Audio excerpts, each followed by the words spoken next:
Dites-nous, qu'est-ce qui vous fait le plus flipper?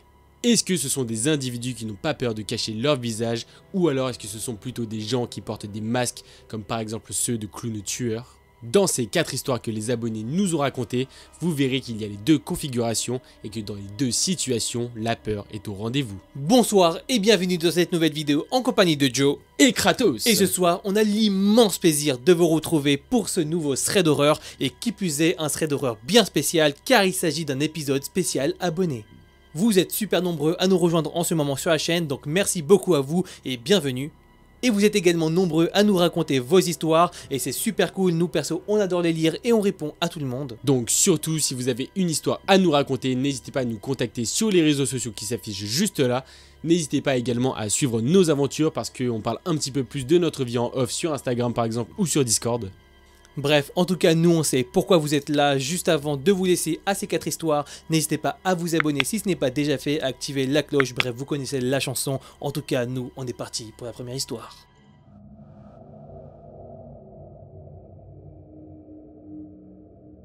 Ok, j'espère que vous êtes chaud pour cette première histoire de ce thread spécial abonné. C'est une histoire qui est vraiment très récente parce qu'elle est arrivée le 12 juillet 2023, c'est celle de Alexandre qui a 15 ans. Pour le contexte, Alexandre, qui est un abonné de la chaîne, habite dans un petit immeuble au 2e étage en région parisienne. Et donc ce fameux jour du 12 juillet, lorsqu'il nous raconte cette histoire, il est en vacances et d'ailleurs on imagine que c'est toujours le cas, donc pour toutes les personnes qui nous regardent et qui sont en vacances, profitez bien. Il habite avec sa petite sœur de 8 ans et ses parents qui ne sont pas encore en vacances et du coup toute la journée quasiment il est tout seul à la maison et il peut s'adonner à sa passion, à savoir les jeux vidéo. Il nous l'avoue, il est vraiment fan des jeux vidéo, spécialement des jeux vidéo d'horreur et du coup il joue pratiquement toute la journée et juste à côté de son bureau il y a la fenêtre qui donne sur la rue. Sauf que ces derniers jours, alors qu'il est la plupart du temps sur son PC, il voit à travers la fenêtre quelqu'un dans la rue qui le fixe. Ça fait environ une semaine, Alexandre trouve ça vraiment super bizarre, d'autant plus qu'il n'a absolument aucune idée de qui est cette personne. Bref, à ce moment-là, il trouve ça un petit peu creepy, mais il ne fait pas plus attention que ça. Il se rend compte qu'il est 18 h et qu'il doit aller chercher sa petite sœur, c'est donc ce qu'il va faire.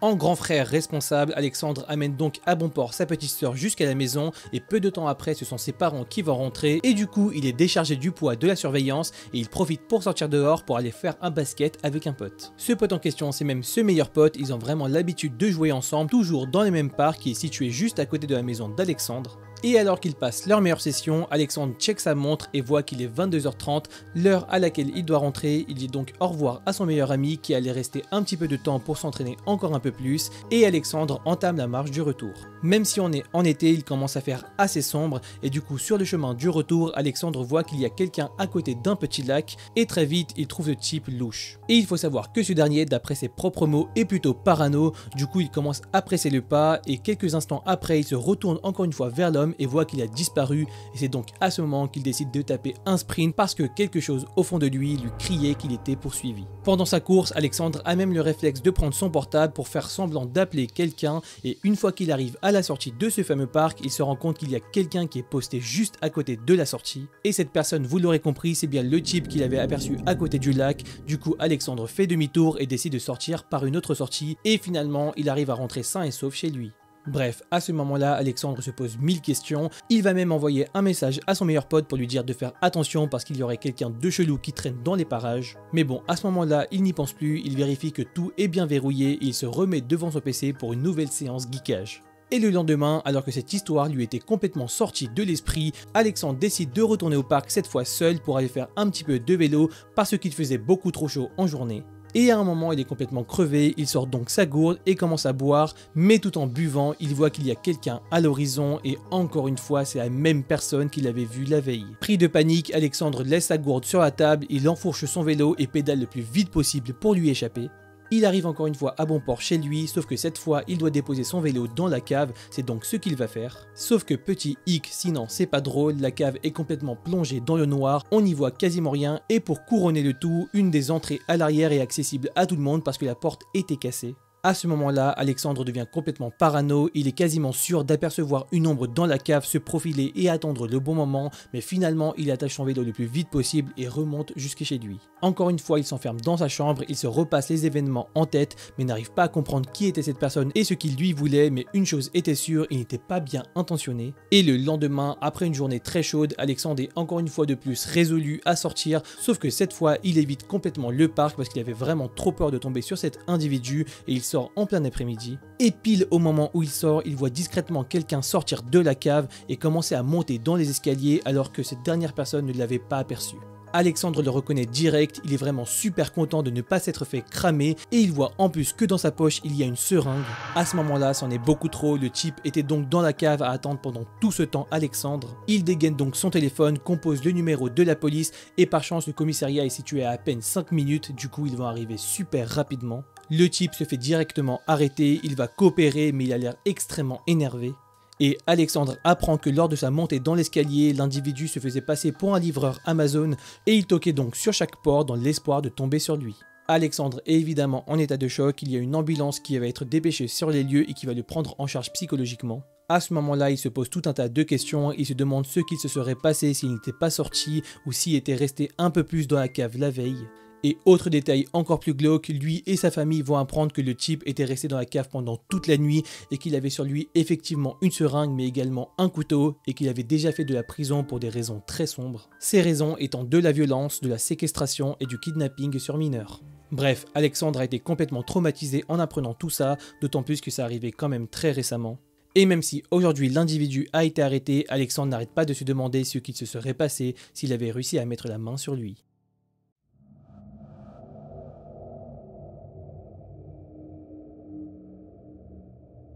Ok, j'espère que vous êtes prêts pour cette deuxième histoire racontée par un abonné sur Instagram. Tout de suite, pour nous situer dans le temps et dans l'espace, il nous dit que son histoire s'est passée le 10 juin 2023 et qu'il était 23 h, donc c'était il n'y a pas longtemps. Mais cette histoire ne lui est pas arrivée à lui tout seul. À ce moment-là, il était avec sa meilleure amie Jeanne. Et vous croyez qu'ils étaient tous les deux tout seuls? Non, bien sûr que non. Ils étaient tous les deux accompagnés de leurs meilleurs amis canins, leurs deux petits chiens. Enfin, quand je dis petit chien, c'est assez relatif, parce que Adam, lui, il a un pitbull, et sa meilleure amie Jeanne a un staff croisé milanois, donc pas besoin de vous faire de dessin, ils sont assez gros et imposants ces chiens. Maintenant que vous savez qui compose cette histoire, revenons-en aux faits. À ce moment-là de la journée, à 23 h, les deux meilleurs amis sont sortis dans la rue, parce que d'une, ils voulaient promener leurs chiens, et que de deux, ils avaient envie de prendre l'air. En plus de tout ça, c'est une période où il fait assez chaud, donc se balader un petit peu dehors, ça ne leur fait que du bien. Au début, ils ne savent pas vraiment où aller, mais très rapidement, ils pensent à un parc qui est en fait juste à côté de chez eux. Il est à 20 minutes à pied à peu près. Tranquillement, ils se dirigent donc vers là-bas et très rapidement, ils se rendent compte qu'il y a un petit groupe de personnes devant l'entrée. Malheureusement, de loin, il a l'air de s'agir d'un groupe de personnes qui n'ont pas l'air très sympas. C'est un petit peu rapide pour juger comme ça,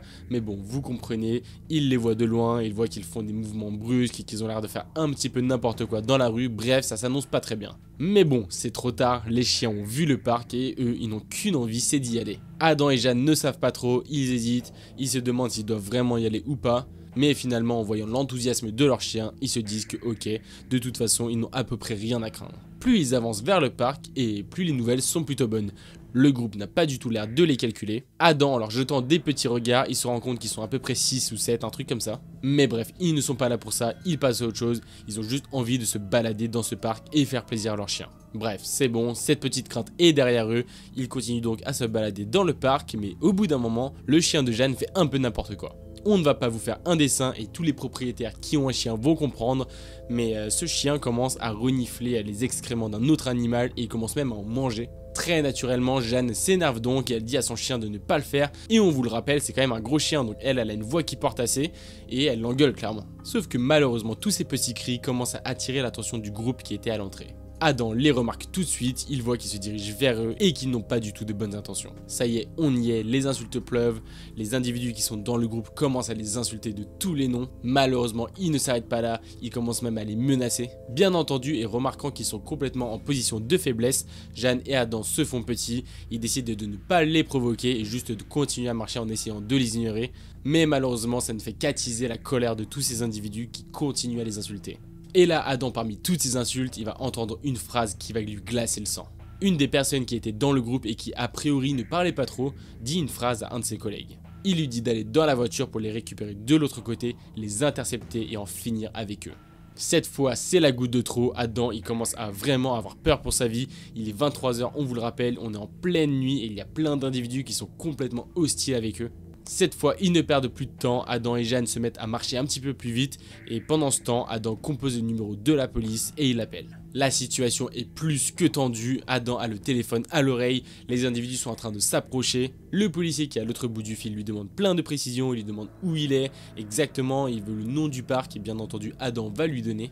Et lorsque les individus remarquent que Adam est au téléphone avec la police, c'est là qu'ils se mettent à partir dans l'autre sens. Toujours au téléphone, Adam ne sait plus trop quoi faire, il dit au policier que les individus semblent être partis, et c'est là que le policier se jette sur l'occasion, il lui dit que si les individus ne sont plus là, ils ne peuvent plus rien faire, et donc qu'il fallait tout simplement raccrocher. Ça ne rassure pas du tout Adam qui se dit que c'est une très mauvaise idée, mais bon, il ne peut rien faire de plus, le policier raccroche. Vous vous en doutez, on s'en doute, Adam et Jeanne s'en doutent aussi, bien entendu ce n'était qu'un leurre, 5 minutes après, les individus sont déjà revenus, histoire d'en finir une fois pour toutes. Complètement affolés en les revoyant venir, Adam et Jeanne se pressent, ils se cachent un petit peu dans le parc et rappellent tout de suite la police. Et par coïncidence ou non, Adam retombe sur le même policier avec qui il était en train de parler 5 minutes avant. Encore une fois, il se montre très sceptique, il lui dit qu'en vrai il n'y a pas tant de soucis que ça, que c'est certainement pas grave, que ça arrive tous les jours. Et c'est lorsque Adam précise qu'il n'est pas tout seul mais qu'il est avec une femme que le policier décide d'envoyer une patrouille. Un espèce de cache-cache se produit dans le parc, Adam et Jeanne essayent d'être le plus discret possible pour que les individus ne les retrouvent pas. En plus de ça, on vous le rappelle, ils sont quand même avec des chiens donc c'est très dur de se faire discret. Et heureusement, après de longues minutes interminables et stressantes, les individus semblent partir pour de bon. Vous l'imaginez bien, même une fois partis, Adam et Jeanne sont sceptiques, ils ne savent pas s'ils vont revenir, s'ils ont fait exprès de partir pour les voir sortir du parc et ressauter sur eux. Heureusement, une dizaine de minutes environ après, ils voient enfin une voiture de police se diriger vers le parc. Cette fois, ils n'attendent pas et se précipitent vers eux et c'est là que les policiers leur disent qu'ils sont en sécurité et que enfin ils allaient pouvoir rentrer chez eux tranquillement.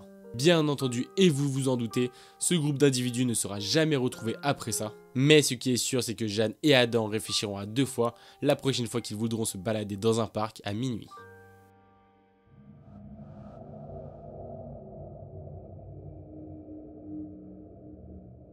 La troisième histoire abonnée qu'on vous raconte ce soir, c'est celle de Pauline qui a aujourd'hui 21 ans mais qui avait 17 ans au moment des faits. Pour le contexte, Pauline habite à ce moment-là dans un endroit qui est plutôt mal fréquenté, un quartier un peu mal famé. Son immeuble est collé à une église désaffectée qui au fil des années s'est transformée en repère à junkie où énormément de personnes SDF mais également des drogués viennent en faire leur repère, donc autant vous dire que Pauline évite de sortir tard le soir. Mais en fait, pas du tout, elle en a absolument rien à faire, elle évite juste l'église en elle-même, mais elle sort très fréquemment le soir pour aller promener son chien pour éviter le monde et profiter de l'air frais de la nuit. Autre petit détail que Pauline nous raconte, malheureusement elle a pas mal de complexes qu'elle essaye de combler comme elle peut, en s'habillant avec des tenues qu'elle aime bien comme des robes, des talons et en se maquillant depuis ses 14 ans. Bref, à ce moment-là, elle est seule dans la rue à promener son chien qui est vraiment tout petit, et c'est à ce moment-là qu'un homme garé dans une voiture commence à l'interpeller. À peine en entendant sa voix, Pauline comprend directement que l'homme est complètement alcoolisé et complètement drogué. Du coup, elle se met à l'ignorer, sauf que l'homme n'a pas dit son dernier mot. Il commence à démarrer la voiture, commence à la suivre lentement et à l'interpeller, à l'insulter parce qu'elle ne voulait pas monter dans sa voiture. Bref, on voit très bien quel genre de lourd c'est, surtout qu'il la colle vraiment. Il se place juste à côté du trottoir pour être au plus proche d'elle. Il continue à insister pendant au moins 5 bonnes minutes, sauf que les choses vont prendre un autre tournant lorsqu'il va décider de se garer juste en face d'elle pour lui barrer la route. À ce moment-là, c'est vraiment le pire des scénarios parce que son chien se met à traverser la route, il se retrouve donc sur l'autre trottoir et du coup si Pauline fait demi-tour, elle abandonnerait son chien et pour elle c'est absolument hors de question. Elle traverse donc la route le plus vite possible, interpelle son chien pour qu'il revienne immédiatement, mais ce dernier est également mort de peur et n'obéit pas du tout. Sauf que là, Pauline commence vraiment à flipper lorsqu'elle voit l'homme sortir de la voiture et du coup, à ce moment-là, elle n'a plus qu'une seule solution, c'est celle de se cacher derrière l'arbre le plus proche. Tout en se cachant, elle prie secrètement pour que son chien arrive à la pister avec son odorat et heureusement, quelques instants plus tard, il va la rejoindre. Sauf que malheureusement, elle ne l'avait pas anticipé, mais l'homme qui était toujours dehors dans la rue a gueulé et a essayé de la chercher, venait exactement d'avoir sa localisation lorsque son chien l'a rejointe. L'individu tombe donc nez à nez face à elle et à ce moment-là, Pauline a le réflexe qu'on aurait probablement tous eu. Elle commence à regarder autour d'elle pour voir s'il n'y avait pas quelqu'un qui pouvait l'aider, mais malheureusement, il est environ 2 h du mat, elle était dans un quartier qui était peu fréquenté décanter, mais heureusement, par miracle, elle voit une personne contourner la voiture du type chelou et elle se dirige au plus vite vers lui. Pauline est complètement en détresse, elle commence un petit peu à bafouiller, à lui expliquer la situation, à lui dire que l'individu derrière elle le suivait et d'ailleurs il était toujours en train de la suivre à ce moment-là. Elle demande donc à cet homme qui avait surgi ici comme par miracle de faire semblant qu'ils se connaissaient et d'essayer de l'accompagner sur quelques pas. Sauf que là, et personne aurait pu l'anticiper, l'homme va sortir une phrase qui va être un énorme coup dur. I don't speak French, sorry. Et puis il se barre.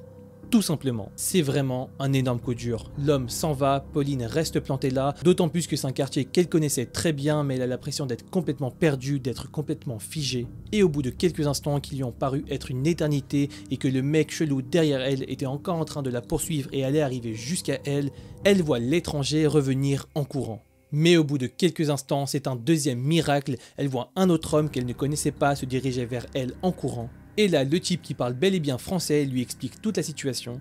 J'ai mon pote qui est venu vers moi et qui avait l'air assez paniqué. Apparemment, une fille française l'aurait abordé de manière complètement paniquée et donc il a dit qu'il avait besoin de moi. Et en fait, vous l'aurez compris, cet étranger qui ne parlait pas français était simplement parti chercher un pote parce qu'il avait bel et bien vu que Pauline était en détresse. À ce moment-là, elle ne réfléchit pas, tout ce qu'elle veut c'est s'extirper de cette situation le plus vite possible et du coup elle va suivre ce mec et son groupe de potes. Complètement soulagée et se sentant en sécurité, Pauline explique toute la situation tout en sentant la pression redescendre. Et heureusement quelques instants plus tard, c'est son chien qui va venir la rejoindre sain et sauf. Du coin de l'œil, Pauline et le groupe de potes avec qui elle était à présent voient l'homme remonter dans sa voiture et commencer à faire des rondes. Mais à ce moment-là, elle se sait hors de danger et finira par rentrer chez elle en un seul morceau. On peut dire que c'était quand même une soirée mouvementée pour Pauline et que ce soir-là, elle aura fait la pire des rencontres, mais également une très belle rencontre qui leur a permis de lui sauver la vie.